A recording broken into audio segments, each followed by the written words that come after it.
Hello នៅលេង Spy ទាំងអស់គ្នាស្វាគមន៍មកកាន់ Channel Sun Spiker ម្ដងទៀតហើយហើយថ្ងៃនេះខ្ញុំចេញវីដេអូមកប្រាប់អ្នកទាំងអស់គ្នាពីការអាប់ដេតថ្មីរបស់ Sun Siam អញ្ចឹងណាដោយសារតែវីដេអូមុនខ្ញុំចេញម្ដងហើយតែដោយសារតែខ្ញុំប្រាប់ថ្ងៃខែខុសណាថ្ងៃខែដែលគេចេញ event ណាឥឡូវមុននឹងចូលដល់វីដេអូសូមអ្នកទាំងអស់គ្នាជួយចុច like ហើយនិង subscribe channel របស់ខ្ញុំមួយផងតោះឥឡូវកុំឲ្យខាតពេលយូរមកអង្គុយស្ដាប់ខ្ញុំនិយាយទាំងអស់គ្នាកីឡាករទី1ដែលគេរៀបនឹងចាញ់ណាគឺជាកីឡាករលូកាសរបស់យើងហ្នឹងហើយអ្នកខ្លះគេថាគេអត់ចាញ់លូកាសទេគេចាញ់អូឌីស៊ីបាទអ្នកនរឲ្យចង់ដឹងអ្នកនរគ្នាមើលរូបភាពនេះទៅអ្នកនរនឹងដឹងហើយដោយសារតែអូឌីស៊ីអត់មាននឹងខ្សែកហ្នឹងទេតែបើលូកាសវាមានណា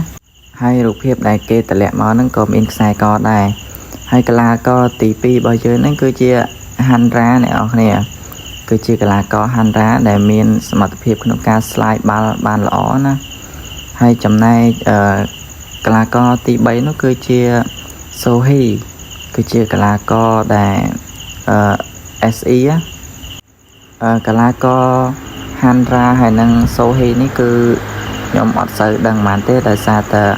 អានេះគ្រាន់តែជាការប៉ានស្មានរបស់ខ្ញុំឯណាប្រហែលជានឹងអាចនឹងចេញហាន់រ៉ាហើយនឹងសូហ៊ីនឹងឯងតែធៀបពិតដឹងចេញកីឡាករណាគឺខ្ញុំអត់ដឹងដែរទេ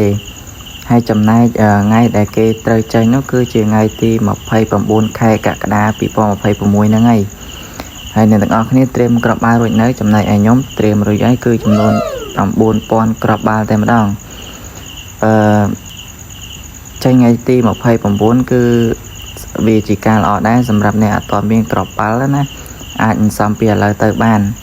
តែចំណែកអ្នកមានគ្រាប់បាល់គឺលហន់ខ្លាំងមែនតើគឺបនឲ្យគេចេញមកឆាប់ណាហើយការអាប់ដេតមួយទៀតនោះគឺជាការអាប់ដេតឲ្យយើង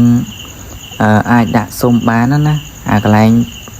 យើងមាន profile ហើយយើងមានស៊ុំដូច Free Fire និង Mobile ដែរអញ្ចឹងទៅអ្នកទាំងអស់គ្នាដឹងហើយ Free Fire និង Mobile យើងអាចដាក់ស៊ុំកន្លែង profile យើងបានណាកន្លែងឈ្មោះយើងបានណាតែឥឡូវនេះThe Spy ក៏គេអាប់ដេតចឹងដែរ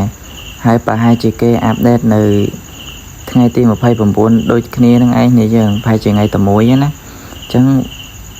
វីដេអូខ្ញុំមានតែប៉ុណ្្នឹងទេបើមានព័ត៌មានថ្មីខ្ញុំនឹងអាប់ដេតជូនអ្នកនរគ្នាទៀតចឹងណាអញ្ចឹងជម្រាបលាអ្នកនរគ្នាបាយបាយ